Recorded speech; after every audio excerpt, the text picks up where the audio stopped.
Hello, everyone, and welcome to the Malthouse Games podcast.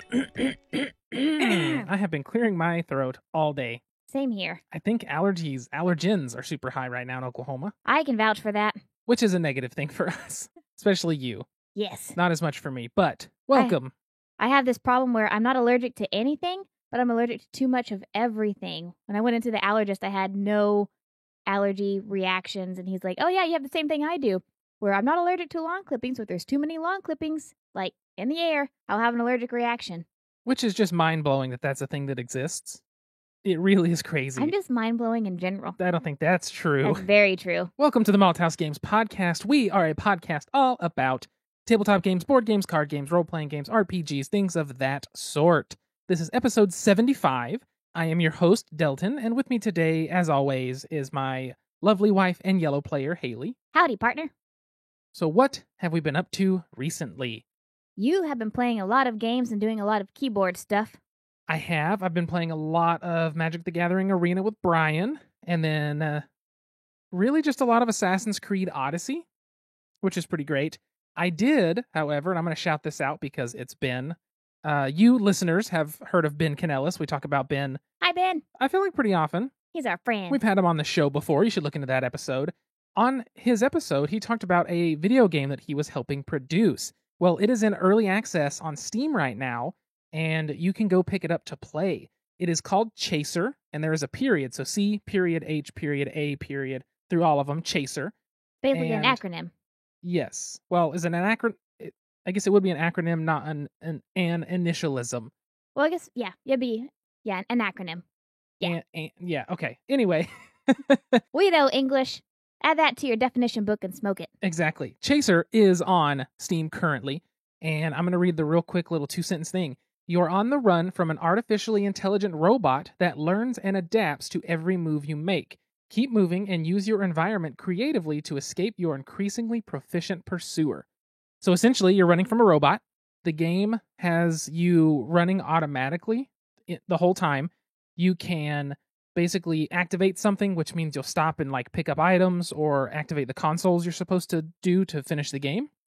Or you can jump and like move the camera, but you can't speed up and you can't slow down. You're just at a constant run. You can also, I guess you can slide as well to go under stuff. Like a slip and slide? Yeah, under stuff, and it breaks things. But it's very, very difficult. I've been playing it a little bit, and I've only put in like 30 minutes or so at this point. But it's hard because you're like, all right, if I do this and this, I'll get through it smoothly, everything's fine. But since this is all about machine learning and that robot learns from how you play, if you move very efficiently through everything, never make any mistakes, don't try to use any of the little contraptions that, yes, they slow you down, but they have potential to slow the robot down, then the robot learns how smoothly you're getting through, and that's how it's now going to travel. So it starts doing the same style that you do, which means your efficient running means now it's having an efficient run, and it is ever so slightly faster than you. This is like the definition of scaffolding when it comes to like instruction or teaching. Yeah. Where it just gets a little bit harder, or you have less and less help as you go on. Yeah, So essentially, yeah. It's very hard, and you have to use your environment like creatively and try to do different things to kind of throw it off. And there's some spots that are easy to throw it off and others that it's hard, but it's definitely a really neat game. So far, I have enjoyed it. However, these games always frustrate me. Always. Any game like this where it's like, let's see if you can beat it, it's a challenge, I'm going to get mad at some point and be like, I'm done, I won't play it again, and then I'll play it again. But It's like yeah. the impossible game. I've seen you Yes. rage quit that so many times, and Yep. whenever it first came out, and you just went right back to it. Yep, every time. That game is still stupid, but also great.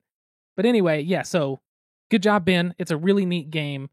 I am curious to see how far you can push the machine learning with complexities and screw-ups and all the little like intricacies in it, but definitely check it out on Steam. That's Chaser with a period between all the letters, An acronym. basically. So I've done that, and then I got my my Kiwi switches from the Key Company, and I got a PCB, which is like the circuit board for another little Ergo keyboard. It's going to be a super budget build. I think the PCB was like $35. The case will be like $60, and then I'll basically have a keyboard because I'll just have to, I guess, get keycaps or move keycaps around. But excited for that. I've been working on the switches. That's been my life. That's a good life to live. What about you, Haley? Been doing BJJ with Brian. Brazilian Jiu-Jitsu. Trying to rip his ear off. Trying to rip his ear off.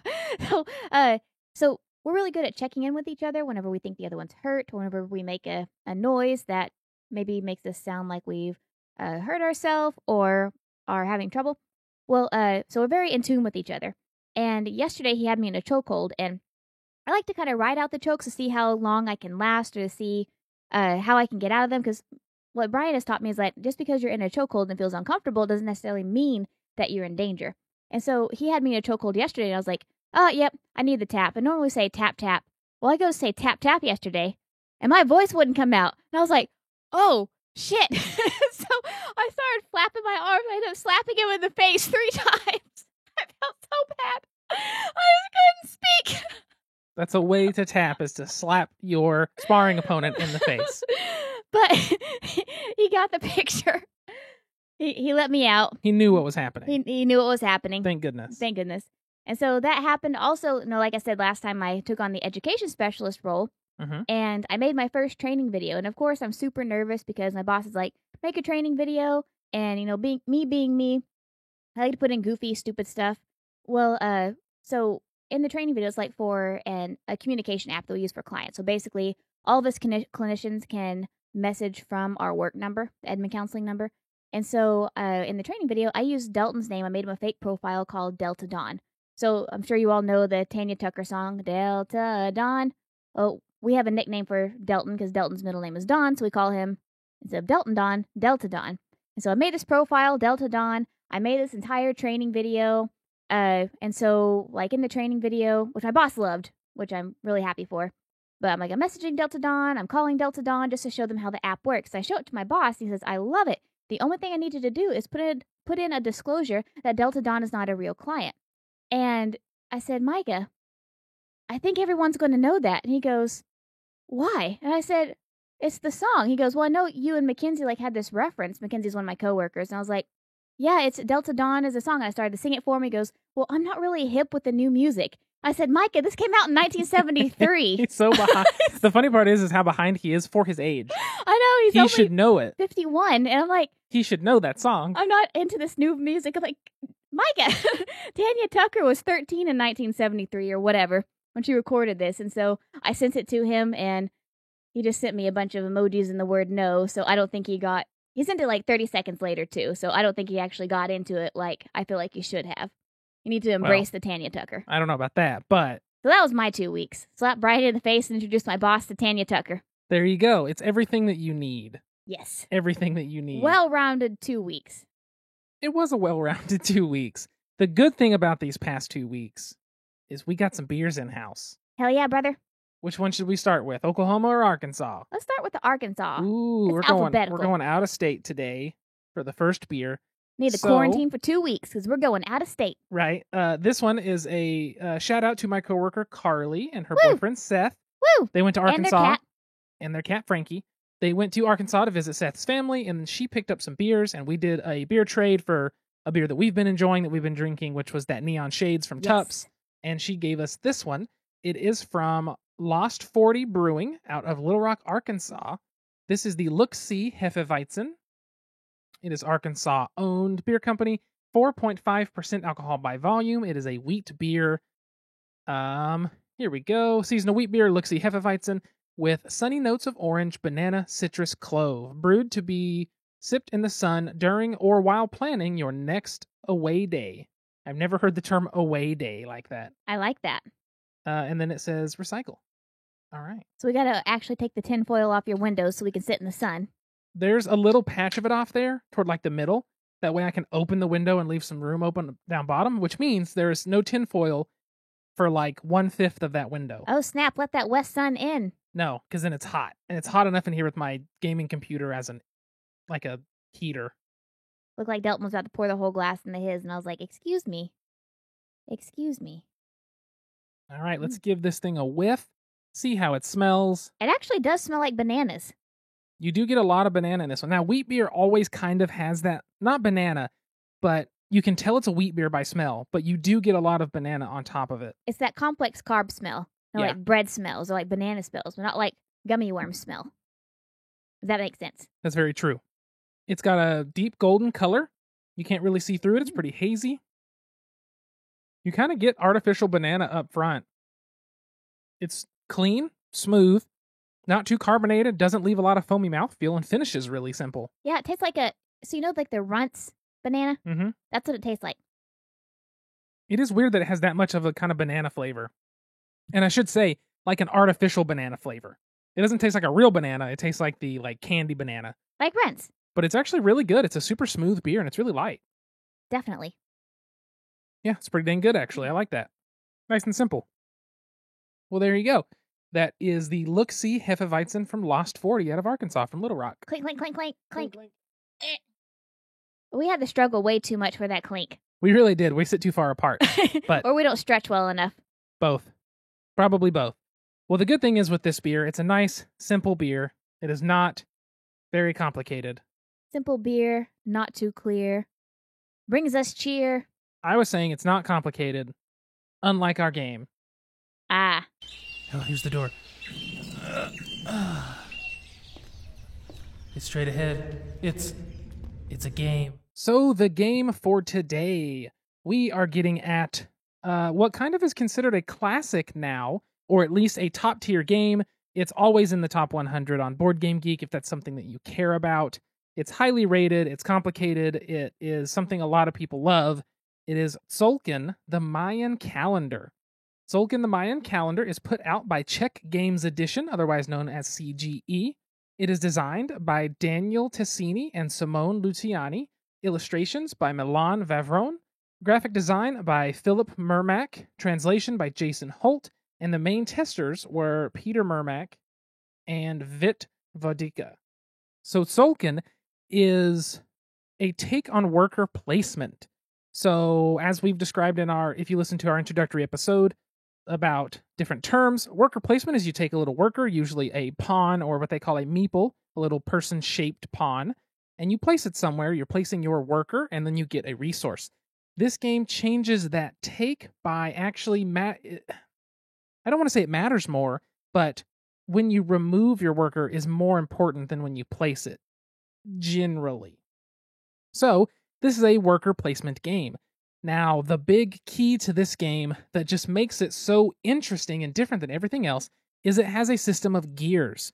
There is a large center gear that turns after every single round, and it adjusts all the small gears, making your actions potentially more and more valuable up until you can lose out if you're not careful.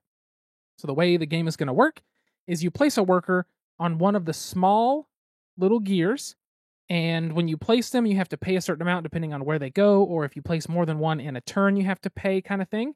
And then you kind of let them ride. You go turn to turn, placing and picking people up. The longer someone stays on a gear as the gear turns, the better the reward's going to be when you decide to pull that person off of that gear. You can do different things to anger the gods, but mostly you'll be moving up the god tracks, which is a way to get points at the end of the game. You can build some buildings and monuments and things that help you get different resources, such as the food you need to feed your people twice in the game, or wood to build different buildings. You can get stone. You can have a little bit of a long-term play with the crystal skulls and the little bit, I guess it's like the medium-sized gear. But that's essentially how the game's going to play. I mean, I don't want to go into super, super detail of it, but you're putting people down and letting these gears turn and then picking them up whenever the gear has turned to make it either exactly what you want it to be on or just more valuable in general. It's definitely a game of patience. Patience and planning. Patience and planning, because you're not going to get exactly what you want the first round. You're probably going to have to wait 2 or 3 rounds before you can even start to get things that are really beneficial. I mean, the first couple of rounds, you can pick up some food for your people, or you can pick up some resources. But the thing is, you can, like Delton said, you can either place or pick up. So if you place your things, you're at least going to have to wait one more turn to pick up. If you pick up your things, you're not going to have anything on the board to be able to pick up next game. So then you have to place. And every round, you either have to play or you have to pick up. And so it's very much a planning game. But the good thing is, like, the rounds go very quickly. So they do. How long did it take us to play that game?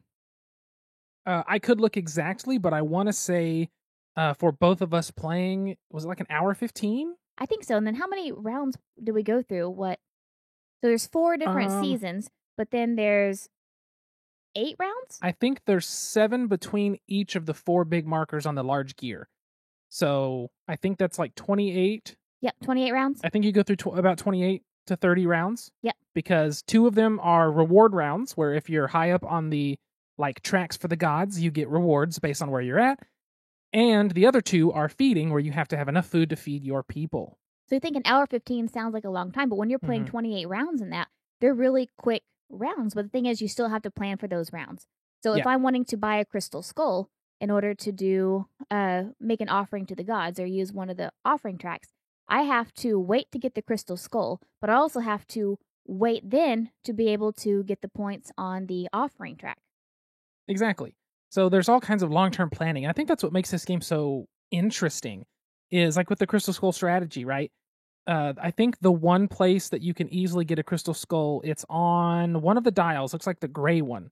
If you place a worker, it's at least 4 turns, at most 4 turns, and then you can get that crystal skull.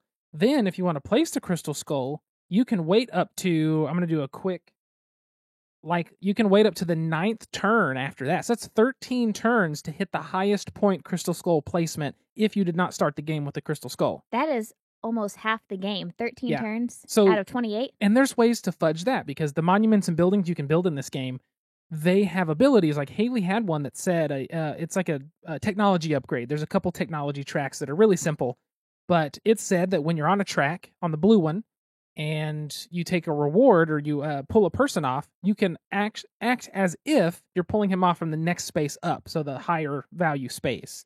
So that was a way Haley could kind of fudge that a bit.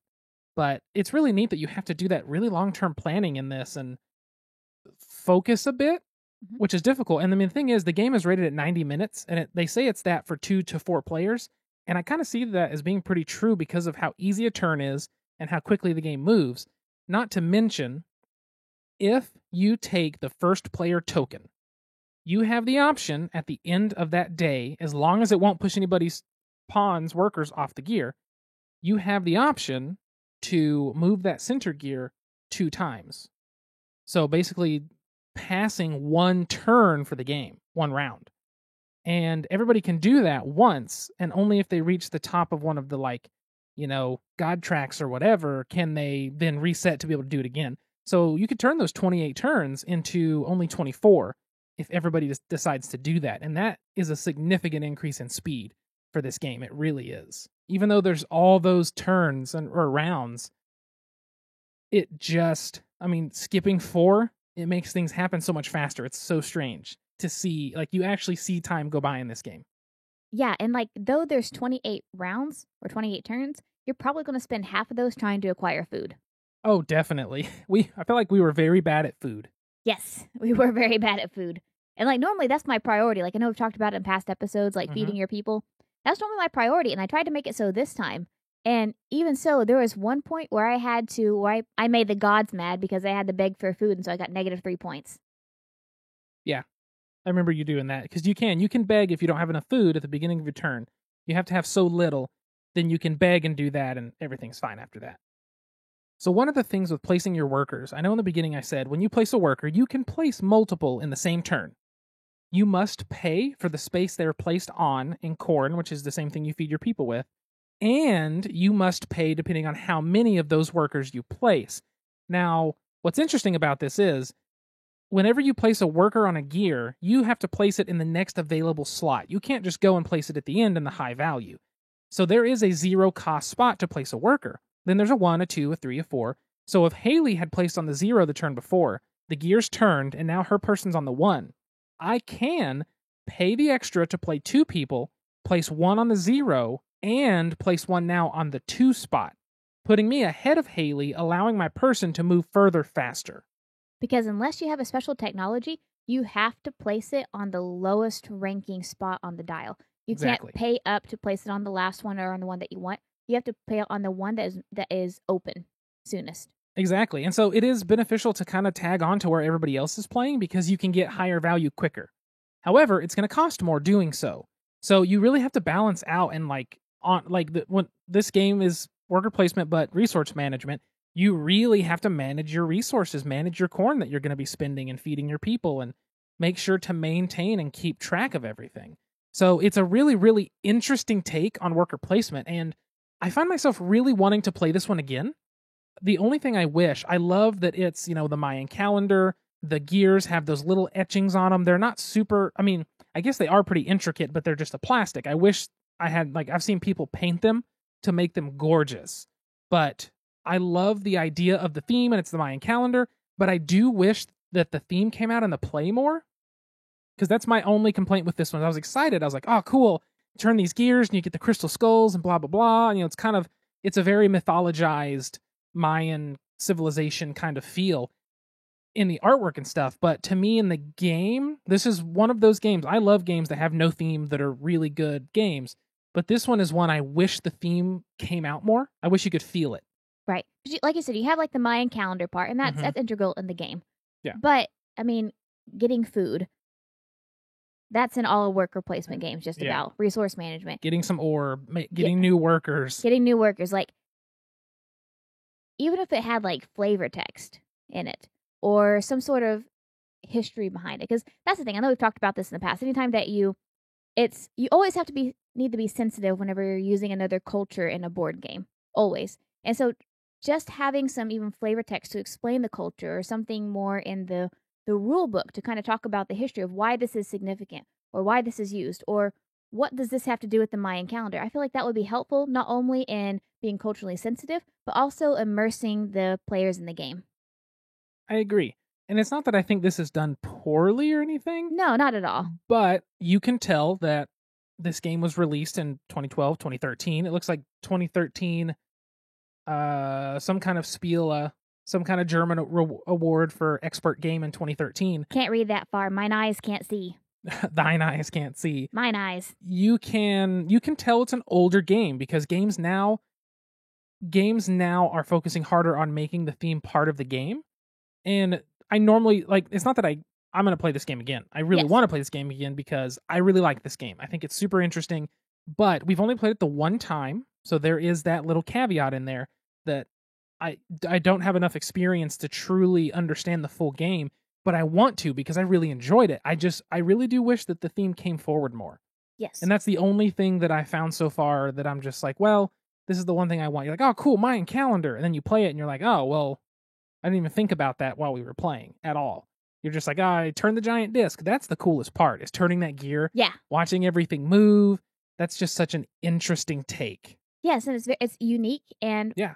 it's fun too to be able to turn those gears. We all know how gears work. We were forced to take the ASVAB in high school. Yep, if you turn one to the right, any connected are going to turn to the left. Whee! That's basically how That's everything basically works. how it works. But and so it's fun, and that is a really neat part of it. But I think, like Delton said, integrating the theme more into the mechanics, into the cards and the text, I think would be helpful. I think so. I just think that it would make the game a little more appealing. This has the same downfall that Castles of Burgundy has. Mm-hmm.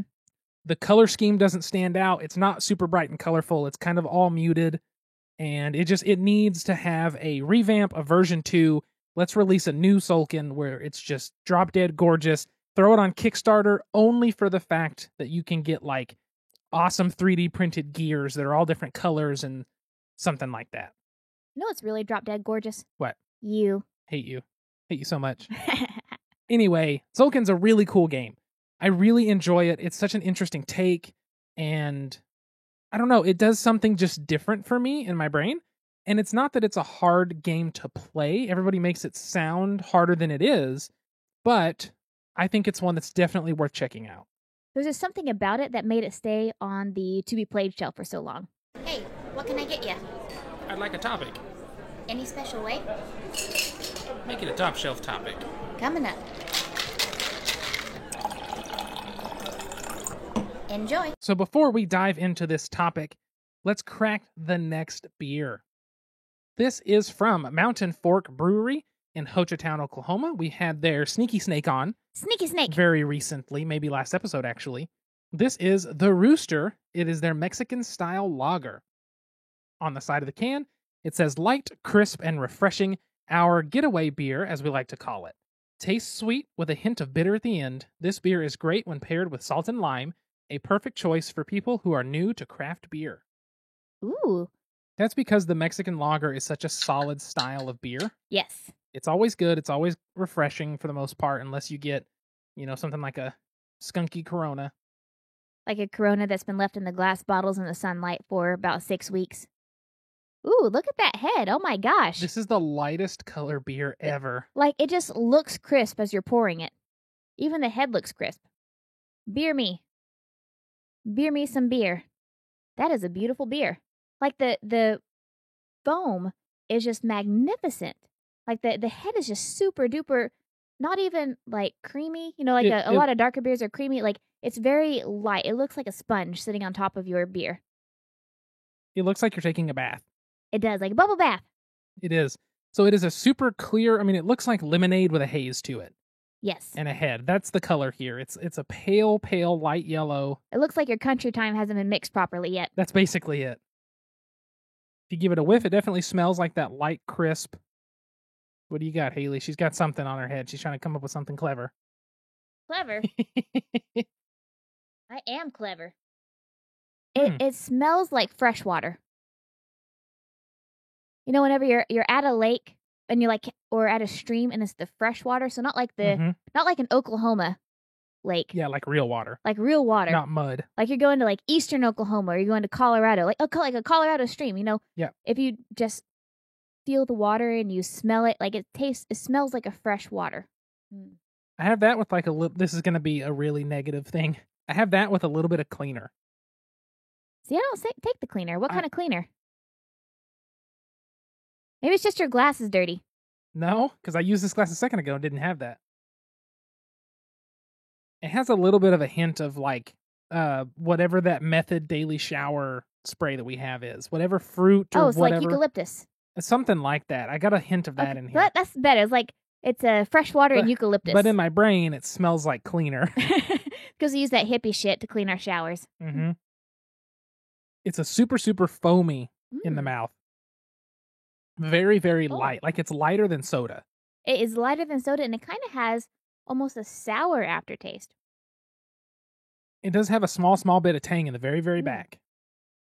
This would be an easy to guzzle down summer beer. Yes, it would. I don't even know what the alcohol percentage is. It is not in excess of 4%. That is why it's so light and crisp. There's like no alcohol content. Good thing we're doing this now because we only have 3 days until fall. That's true. We got to get rid of the summer beers. Clink, clink to the last 3 days of summer. And one more clink for the game because I approve. Tzolk'in. All right. Tzolk'in. So for the topic today, as Haley kind of alluded to there, leaving the game segment of the show, Tzolk'in stayed on our to-be-played shelf for a while, and I want to say it's been almost 2 years. I think so. Which is a bit. And now given I have a good length of games, a good amount of games on my game shelf, all of them have something in common with Tzolk'in. Every single one of them are rated at least an hour and a half gameplay. So, with that being said, our topic today that we wanted to talk about was intimidating games, or what makes games intimidating.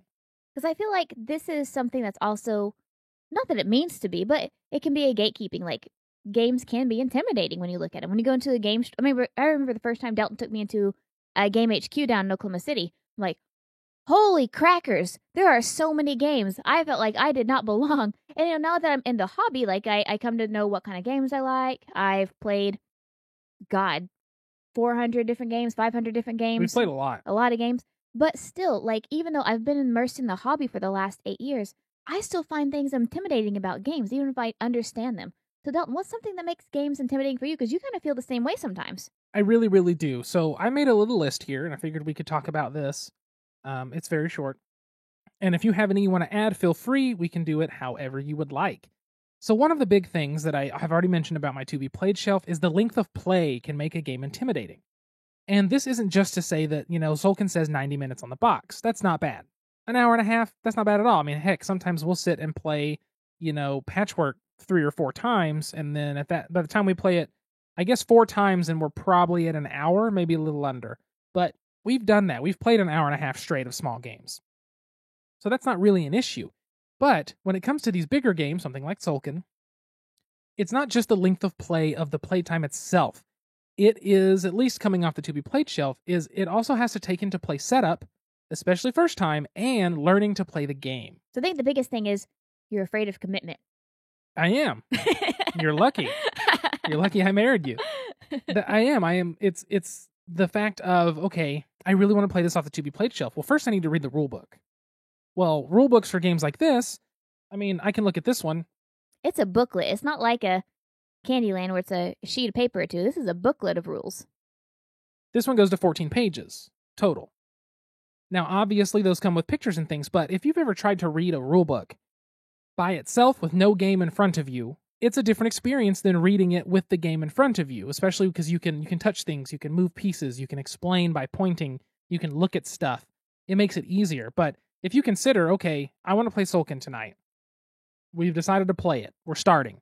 I get the game out, I get the rule book out. I follow the initial setup. I go through the rules with you while reading the book, making sure we both understand. Then we start the game, proceed to try it 90 minutes because it's brand new and everything. By that point, a 90-minute game has become a 2.5 to 3 hour game. And that's just kind of the way these big games work. If I would have read the rule book at work and been like, okay, I have a basic understanding, then I still have to teach you the game. And so now I have come to the point where I would rather learn the game as I'm setting it up and then read those rules off in spurts, like of important facts to you together, rather than me learn the game completely separately and then me teach you completely separately. Kind of morphing those in together makes it easier for me. But that's something I find makes big games intimidating. Now, smaller games, not nearly as much. No, we played Calico, which Calico is also a cat. And so I love the theme, but we played Calico the day we got it in. We played it probably 4 or 5 times that week. Yes. Played it a lot. Which brings me to what I find intimidating in games is often theme. And this is just something, for some reason, I cannot shake. Like, logically, I know that the theme does not make the game. Logically, I know that if it's kitty cats, doesn't mean that it's going to be any more or less difficult than something that is medieval. Yeah. I mean, look at Root. Root is cute as a bug. It is difficult as heck, right? Yeah. But for some reason, there's this part in my brain that I look at like a medieval or a fantasy themed game and I automatically say, oh, that's going to be very difficult. That's going to be intimidating. And I don't know if it is like I've just associated that with board games before I became a board gamer, and it just seemed like we weren't on the same level or what. But anytime I see like a fantasy or a medieval theme, I just think, oh, this is going to be difficult. I don't know if I could do this. And I do. Like, and I've played Root, and Root's 10 times harder than most medieval and fantasy games I've played. But for some reason, that is just something that's intimidating to me. I think that's a fair statement, though, because, I mean, the simple family games aren't themed that way. And the really complex, difficult games to appeal to that fan base aren't themed cute and cats and things like that. No. So it is, the artwork itself is generally indicative of the type of game you're going to get. If you pick up the box for, Kung Fu Fight, and it's cute little cats and dogs, you can kind of tell, okay, this isn't going to be too complicated. But if you pick up something like A Feast for Odin and it's a bunch of Vikings, you immediately know this is probably going to be more complicated. And there are spaces in between. What was that Viking game? I think it was by Blue Orange, where you were painting the shields on the boats. Vikings on Board. Vikings on Board. That one is a surprisingly light game with a Viking theme. But that one is, by artwork, distinguishable from A Feast for Odin, There's things like that. But that's a very, very true point. The artwork itself can make a game seem intimidating because you're so used to how artwork is used in board games. So my next one, I'm going to put in 2 parts. One is complexity. The games that are more complex, I am always concerned that they're going to be too complex, and I'm going to feel stupid. And when we sat down at Gen Con on like day 3, we were tired, sweaty, you had a horrible headache, and we sat down and had someone explain Lisboa to us. I had no clue what was happening, had no clue what was going on. Even based on what he said, I was like, I don't get this at all. But that's also, a super complicated game. But that's why I've owned it for I don't know how many years now, like 3, 4, and have never once attempted to actually learn it and play it. I want to. I really, really want to. But it's that, like, I'm not going to get it figured out. I'm going to take forever. The time sink to learning and teaching and playing the game is going to be too long. I'm not going to want to go through that. It's all of that together. based more on complexity for this one. I don't want to play a game and be like, I don't get it, I feel stupid, and then I'm like, oh, all these people that like this game, they're way smarter than me, so I'm the dummy, and I feel like that's something that can happen, something that is a valid way for people to feel. I think everybody can get every game, it just might take a certain situation for it to click. Yeah. However, even knowing that, I still feel this way. My second part to that is the social pressure. And I do feel like this is a big thing in the board game industry, and I feel like it's something nobody talks about, but there is a social pressure for you to like quote unquote good games. Yes, there is. Yeah. And I understand because there are games that everybody loves. Why do they love them? They're stinking good. That's the reason everybody plays Azul. Azul's a good game. But if you played Azul and you hated it, that's fine. That's not a big deal. However, you might say, well, I don't want to play it. I don't think I'm going to like it.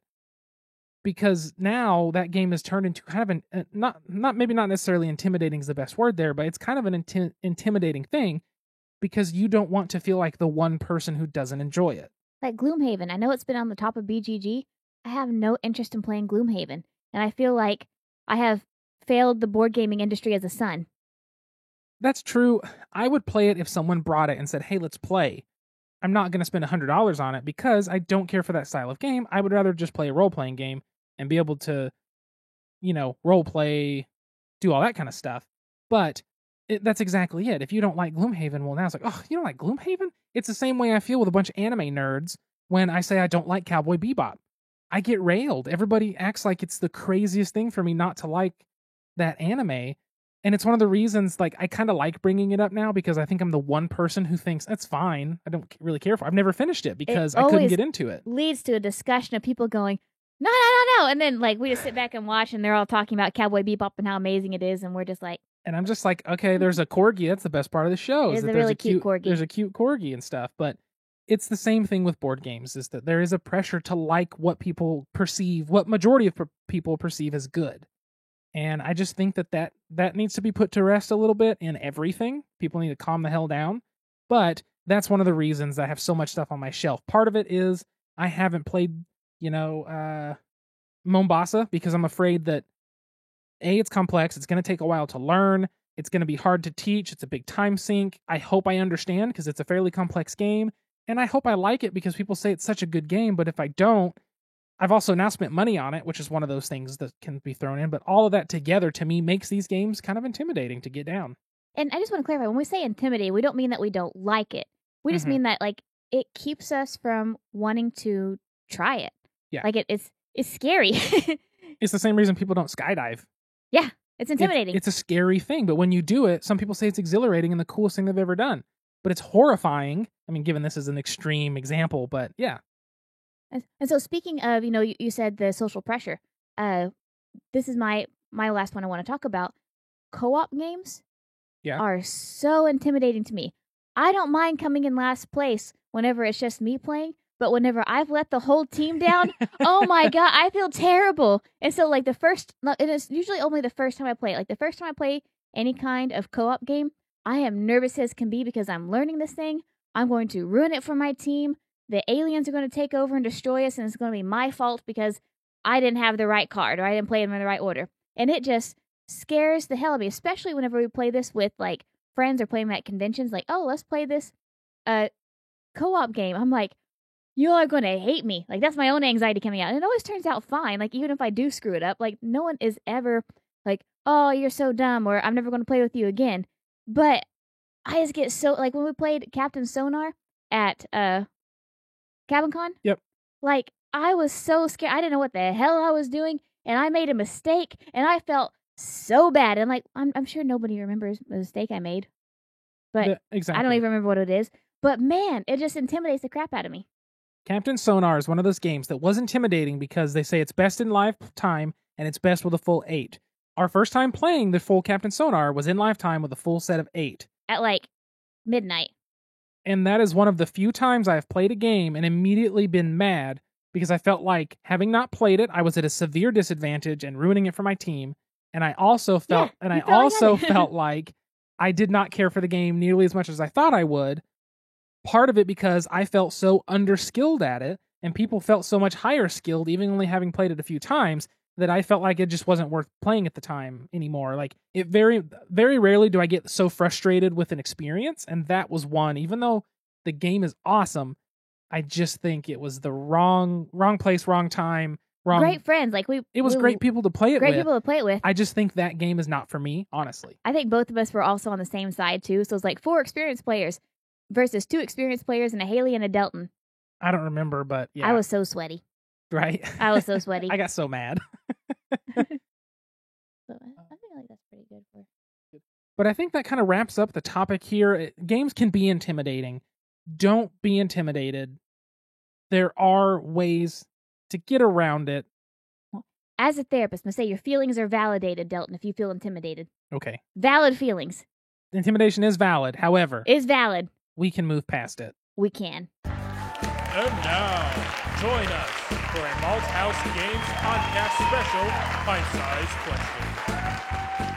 So, for the question today to wrap up this episode, it is going to be, how do you overcome the intimidation of playing a new game off the shelf or playing a game at all? So for me, my answer is going to be, I just kind of have to do it. If I look at a game and go, I really want to play this. I really want to play this a lot. It will eat at me. I've been wanting to play this for the last several weeks, and I finally said, we're going to play it because I keep thinking about playing it. I've looked at it. I've looked at the rule books. I've punched all the tokens. I've got to this point. I just have to sit down and do it, or it's going to drive me nuts. And we did, and it took a while to get through the learning and the teaching and the setup and the gameplay. But now, not only do we have podcast content, but I enjoy the game a lot. And so it's one of those things where, for me, I almost have to like sort of build up the courage, kind of. But I just had to build up until I could say, all right, we're just going to do it. Let's do it. And so, like, you think about intimidation. Intimidation stems from anxiety, right? Yeah. What does anxiety want you to do? Does anxiety want you to hit something head on? No. Wants you to avoid, right? Yeah, I avoided it as long as I could. And so the longer you avoid it, does your intimidation go up or down? I think it goes down. I know you're going to say up, but in terms of board games, it goes down. In terms of everything else in life, I think it does go up because it's like, I'm scared of this, I'll stay away. So you're now reinforcing that behavior. Yeah. So like with the to be played shelf, like the longer we take not taking another game off, the more our intimidation goes up, the more it starts to bug us. So that's true on a whole for me. The reason I said it goes down is because if I focus on one game, I can push through.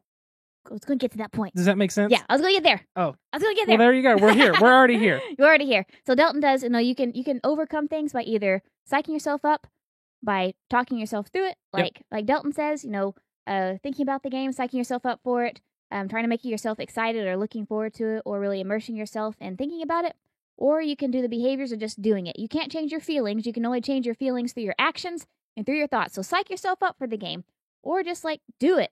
Just try it. That's what I do. And I see a game, and I have all these thoughts like it's too much. I'm not going to do well. I'm going to fail for my team, and I'm going to sink my own sub on Captain Sonar. I got to push through it. So you're more the thought person. I'm more of the, all right, I just got to embrace it head on, do it now. That makes sense. Well, I think that is going to wrap up this episode. Before we go, let's make sure to do our Patreon shout outs. So thank you so very much to Allison, Alan, Jesse, Catherine, Cliff, and Jennifer. Yeah! You are all awesome for supporting us. Thank you so much. If you want to be like them and support us in keeping the content going and improving our equipment over time, it is patreon.com/malthousegames, MALTHAUS games. If there are any games you want us to look at for the podcast, questions to answer, or topics for us to cover, or just any in general questions or comments for us, please send those to contact@malthousegames.com. You can also find us on all social media at malthousegames, MALTHAUS games. You can find me at Delton Brack, DELTONBRACK. You can find Haley at SQUIRRELYGEEK. That's at Squirrely Geek. Then make sure to go on, give us a 5-star review on iTunes if that's where you're listening. Give us a review anywhere you can. Like, share, and subscribe, please. It helps more people find the podcast, and if you're enjoying it, somebody else may as well. It always freaks me out, though, whenever I meet somebody in real life who actually listens to our podcast. It's a little weird. It's a little weird. Yep. I like it, though. It is a little weird. I like that weirdness. Keep it up, y'all. There we go. Thank you again for tuning in and listening to the Malthouse Games Podcast. Until next time, sit back, relax, grab a drink, and play some games. We'll see you folks later. Bye. Bye.